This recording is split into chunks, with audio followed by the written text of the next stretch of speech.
Next നമ്മളൊരു ചെറിയ ചോദ്യമാണ് പഠിക്കുന്നത്. Okay, what are the rates of G S T?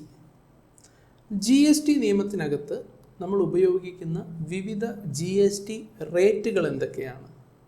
അതായത് ഓരോ പ്രോഡക്റ്റിനും, അതായത് ഗുഡ്സിനും സർവീസസിനും ഗവൺമെൻറ് അലോട്ട് ചെയ്തിരിക്കുന്ന റേറ്റുകൾ ഏതൊക്കെയാണ് എന്നുള്ളതാണ് നമ്മൾ ഇനി അടുത്തതായിട്ട് ഡിസ്കസ് ചെയ്യുന്നത്. ഓക്കെ, അപ്പോൾ നമുക്ക് നോക്കാം ഏതൊക്കെയാണ് റേറ്റുകൾ. ആദ്യമായിട്ട് പറയുന്നത് 0%.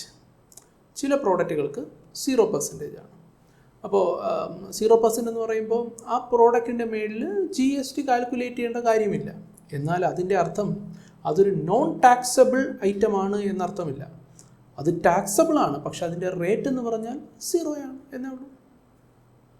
നാളെ ആ പ്രോഡക്റ്റുകൾക്ക് 1% ആക്കി കഴിഞ്ഞാൽ അതിന് നമ്മൾ 1% ടാക്സ് കാൽക്കുലേറ്റ് ചെയ്യണം.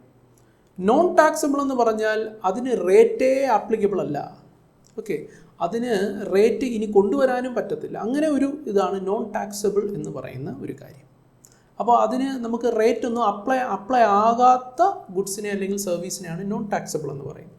സോ ടാക്സബിൾ ഐറ്റത്തിന് മാത്രമേ റേറ്റ് ഉണ്ടാവത്തുള്ളൂ. സോ ആദ്യമായിട്ട് പറയുന്നത് 0% ആണ്.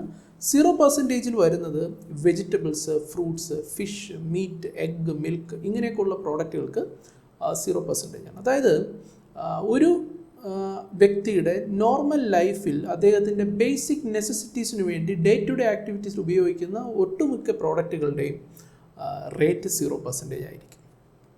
അതിന് ജി എസ് ടി ഉണ്ടാവില്ല. എന്നാൽ ദൈനംദിന ജീവിതത്തിൽ ഉപയോഗിക്കുന്ന പ്രോഡക്റ്റുകൾക്ക് ജി എസ് ടി ഇല്ല എന്ന് അതിനർത്ഥമില്ല കേട്ടോ. ജി എസ് ടി ഉള്ള പ്രോഡക്റ്റുകളുണ്ട്, റേറ്റ് കുറവായിരിക്കും. എന്നാൽ റേറ്റ് ഒട്ടുമേ ഇല്ലാത്ത 0% ഉള്ള പ്രോഡക്റ്റുകളും ഉണ്ട്. പിന്നീട് വരുന്നത് 0.25% G S T, 0.25% G S T rate ഉണ്ട്. Then 1% G S T, 3% G S T, 5%, 12%, 18%, 28%, അങ്ങനെ മാക്സിമം 40%. സോ ഇതൊക്കെയാണ് പെർസെൻറ്റേജ് റേറ്റ് പറയുന്നത്. 0, 0.25, 1, 3, 5, 12, 18, 28 ആൻഡ് 40%. ഇതൊക്കെയാണ് വിവിധ ജി എസ് ടി റേറ്റ്. ഇപ്പോൾ മനസ്സിലാക്കുക, പരമാവധി ചുമത്താവുന്ന ജി എസ് ടി നിരക്ക് എത്രയാണ്? 40% ഫിക്സ് ചെയ്തിരിക്കുന്നത്. ഇനി ഈ പറഞ്ഞിരിക്കുന്ന റേറ്റിന് എക്സ്ട്രാ ഇതിന് പുറമെയാണ് നമ്മൾ നേരത്തെ കണ്ടതുപോലെ കോമ്പൻസേഷൻ സെസ് ഒക്കെ ആഡ് ചെയ്യുന്നത്. ഇപ്പോൾ മോട്ടോർ കാറിൻ്റെ കേസൊക്കെ എടുത്താൽ 28% പ്ലസ് അതിൻ്റെ കൂടി എന്തുകൂടി വരും? സെസ് കൂടി വരും. ചിലപ്പോൾ 15%, 17% ഒക്കെ ആയിരിക്കും സെസ് എന്ന് പറയുന്നത്. അപ്പോൾ സെസ്സിന് വേറെ റേറ്റ്, അത് എക്സ്ട്രാ വരുന്നതാണ്. ഓക്കെ, സോ ഇതാണ് നമ്മുടെ ജി എസ് ടി നിരക്കുകൾ എന്ന് പറയുന്നത്. നെക്സ്റ്റ് ഒരു question, what are non taxable goods? നമ്മളിപ്പോൾ കണ്ടല്ലോ 0% ഒക്കെ വരുന്നത് നമ്മൾ കണ്ടു. ഇനി അത് സമയമായി എന്താണ് നോൺ ടാക്സബിൾ ഗുഡ്സിനെ പറ്റി പഠിക്കാനുള്ള സമയമായി. എന്തൊക്കെയാണ് നോൺ ടാക്സബിൾ ഗുഡ്സ്? അതായത് ജി എസ് ടി ചുമത്തപ്പെടാത്ത ഗുഡ്സുകൾ. അപ്പം നോൺ ടാക്സബിൾ ഗുഡ്സിൻ്റെ പ്രത്യേകത എന്താണ്? നോൺ ടാക്സബിൾ ഗുഡ്സ് എടുത്ത് നമ്മൾ സപ്ലൈ ചെയ്താലും അതിൻ്റെ മേളിൽ എന്ത് വരില്ല? ജി എസ് ടി വരില്ല. നോൺ ടാക്സബിൾ ആയിട്ടുള്ള ഗുഡ്സ് സപ്ലൈ ചെയ്താൽ അതിൻ്റെ മേളിൽ ജി എസ് ടി വരില്ല. കാരണം ആ ഇടപാടുകളുടെ മേളിൽ ജി എസ് ടി ചുമത്തില്ല. ഇതിൻ്റെ റീസൺ നമ്മൾ തുടക്കത്തിലേ പറഞ്ഞായിരുന്നു. എന്താണ്? G S T is an indirect tax levied on supply of taxable goods and services എന്നുള്ളതാണ്.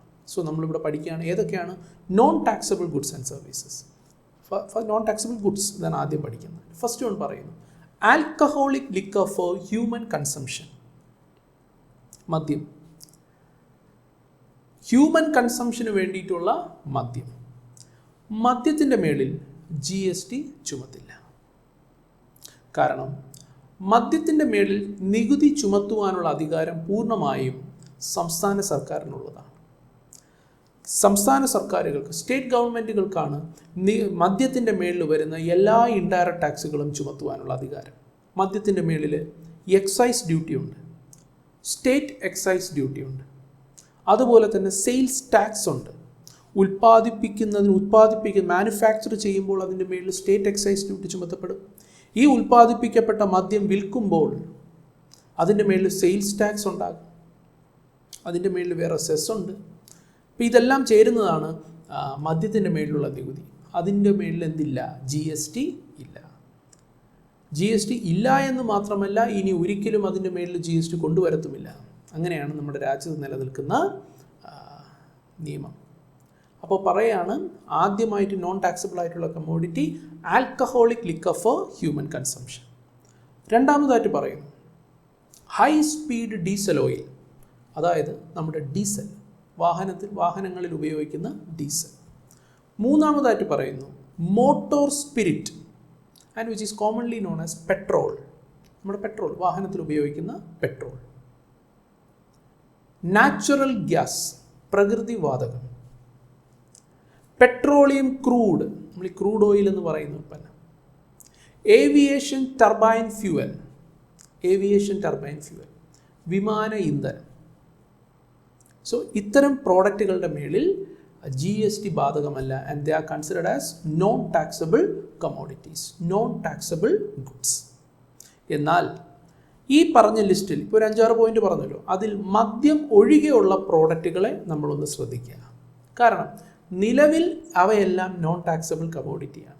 എന്നാൽ തത്വത്തിൽ അംഗീകരിച്ചിരിക്കുന്ന ഒരു വിഷയം എന്താണെന്ന് വെച്ചാൽ, ഈ പ്രോഡക്റ്റുകളുടെ മേളിൽ ഭാവിയിൽ എന്ത് വരാം, GST ചുമത്തപ്പെടാം. എന്ന് പറഞ്ഞാൽ in future they shall be treated as taxable goods. അവയെ ടാക്സബിൾ ഗുഡ്സ് ആക്കി മാറ്റുവാൻ എന്തുണ്ട്, ഗവൺമെൻറ്റുകൾ, അതായത് കേന്ദ്ര സർക്കാരും സംസ്ഥാന സർക്കാരുകളും തത്വത്തിൽ എന്ത് ചെയ്തിട്ടുണ്ട്, പരസ്പരം അംഗീകരിച്ചിട്ടുണ്ട്, സമ്മതം നൽകിയിട്ടുണ്ട്. അപ്പോൾ അതുകൊണ്ട് നിലവിലത് നോൺ ടാക്സബിൾ ആണ്, പക്ഷേ ഭാവിയിൽ അവയെ എന്തായിട്ട് കണക്കാക്കാൻ സാധ്യതയുണ്ട്, ടാക്സബിൾ കമ്മോഡിറ്റി ആയിട്ട് കണക്കാക്കാൻ സാധ്യതയുണ്ട്. എന്നിരുന്നാലും ഇപ്പോൾ നമ്മളതിനെ എന്തായിട്ട് കണക്കാക്കിയാൽ മതി, these goods are all non taxable commodities. Non taxable commodities പഠിച്ചതിന് ശേഷം നമ്മളൊരു 2 എക്സ്ട്രാ പോയിന്റ് ഇതിനോടൊപ്പം പഠിക്കുകയാണ്. അതായത് GST ഓൺ ടൊബാക്കോ, പുകയിലയുടെ മേളിൽ GST ഉണ്ടോ? ആൽക്കഹോളിൻ്റെ മേളിൽ GST ഇല്ല, അത് നോൺ ടാക്സബിൾ ആണെന്ന് കണ്ടു. അപ്പോൾ പുകയില അതുപോലെ തന്നെ എന്താണ്, ഒരു ഉൽപ്പന്നമാണ് അല്ലേ. അപ്പോൾ മദ്യം പോലെ തന്നെ നമ്മൾ ലഹരി പദാർത്ഥമാണ് എന്തെന്ന് പറയുന്നത് ടൊബാക്കോയുടെ മേളിൽ GST ഉണ്ടോ? GST ഉണ്ട് എന്ന് മാത്രമല്ല, അതേ പ്രോഡക്റ്റിൻ്റെ മേളിൽ നിലവിൽ എക്സൈസ് നികുതി, സെൻട്രൽ എക്സൈസ് നികുതി നിലനിൽക്കുന്നുമുണ്ട്. എന്ന് വെച്ചാൽ ഞാൻ നേരത്തെ തന്നെ പറഞ്ഞിട്ടുണ്ടായിരുന്നു, GST നടപ്പിലാക്കിയതിന് ശേഷം GST ക്ക് മുന്നേ ഉണ്ടായിരുന്ന പല നിയമങ്ങളും പോയിട്ട്, പല നികുതികളും പോയി, അതിനെ GST റീപ്ലേസ് ചെയ്യുകയായിരുന്നു. എന്നാൽ ടൊബാക്കോയുടെ കാര്യം പറയുമ്പോൾ, ടൊബാക്കോയ്ക്ക് GST വരുന്നതിന് മുന്നേ മറ്റേതൊരു പ്രോഡക്റ്റ് പോലെയും സെൻട്രൽ എക്സൈസ് ഡ്യൂട്ടി ടൊബാക്കോയുടെ മേളിൽ ബാധകമായിരുന്നു.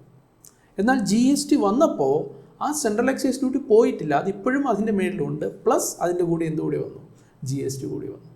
സോ ടൊബാക്കോയുടെ കാര്യം പറയുകയാണെങ്കിൽ, in case of tobacco, central excise duty plus GST is applicable on ആയിട്ട്. അതാണ് ഒരു റെയർ ആയിട്ടുള്ള ഒരേ ഒരു കമ്മോഡിറ്റി, സെൻട്രൽ എക്സൈസും GSTയും ഒരുപോലെ ഇപ്പോൾ വരുന്ന ഒരു പ്രോഡക്റ്റാണ് ടൊബാക്കോ. മറ്റൊന്ന് റിയൽ എസ്റ്റേറ്റ് സെക്ടർ. എന്താണ് ഈ റിയൽ എസ്റ്റേറ്റ് എന്ന് പറഞ്ഞാൽ? റിയൽ എസ്റ്റേറ്റ് എന്ന് പറഞ്ഞാൽ ഇമ്മൂവബിൾ പ്രോപ്പർട്ടീസിനെയാണ് നമ്മൾ റിയൽ എസ്റ്റേറ്റ് എന്ന് പറയുക.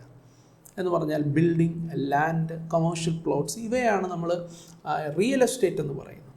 റിയൽ എസ്റ്റേറ്റിൽ GST ബാധകമാണോ എന്ന് പറയുന്നത്, റിയൽ എസ്റ്റേറ്റിൻ്റെ കൈമാറ്റം, അതായത് sale, outright sale or transfer of immovable properties shall not attract GST.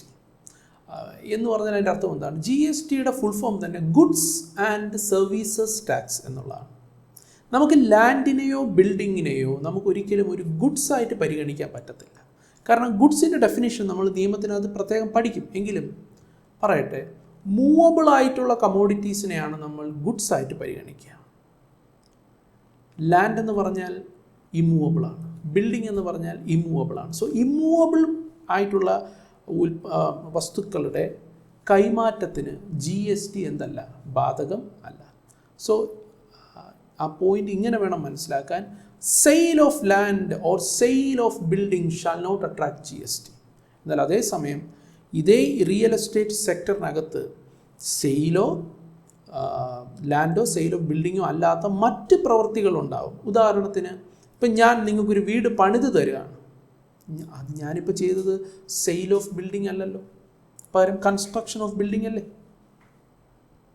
നിങ്ങളുടെ ആവശ്യപ്രകാരം ഞാൻ വീട് വെച്ച് തരികയാണെങ്കിൽ ആ ആക്ടിവിറ്റി, ആ ഇടപാടിൻ്റെ മേളിൽ GST ആപ്ലിക്കബിൾ ആവും. എന്നാൽ അതേസമയം ഞാൻ എൻ്റെ ഇഷ്ടപ്രകാരം വീട് വച്ചതിന് ശേഷം നിങ്ങളെ കണ്ടെത്തി വിൽക്കുകയാണെങ്കിൽ അപ്പോൾ അത് സെയിൽ ഓഫ് ബിൽഡിംഗ് ആവും. ആലോചിച്ച് നോക്കിയാൽ മതി വ്യത്യാസം. നിങ്ങൾക്കൊരു വീട് വെക്കണം, നിങ്ങൾ വന്ന് എന്നോട് പറഞ്ഞു നിങ്ങളുടെ ആവശ്യാനുസരണം നിങ്ങളുടെ ഇഷ്ടത്തിനനുസരിച്ച് ഞാനൊരു വീട് വെച്ച് തരാം, ആ പ്രവൃത്തിയുടെ മേളിൽ GST വരും. അതൊരു സർവീസാണ്. എന്നാൽ ഞാൻ എൻ്റെ ഇഷ്ടപ്രകാരം വീട് വച്ചതിന് ശേഷം ബിൽഡിംഗ് ഫോർ സെയിൽ എന്ന് പറഞ്ഞ് പരസ്യം കൊടുത്ത് നിങ്ങൾ എന്നെ വന്ന് കാണുന്നു, ഞാൻ ആ വീട് നിങ്ങൾക്ക് വിറ്റാൽ ആ പ്രവൃത്തി സെയിൽ ഓഫ് ബിൽഡിംഗ് ആയിട്ട് കണക്കാക്കും. അതിൻ്റെ മേളിൽ എന്ത് വരില്ല? GST വരില്ല. ഇതിനെപ്പറ്റിയൊക്കെ നമുക്ക് ഡീറ്റെയിൽ ആയിട്ട് പഠിക്കാനുണ്ട്.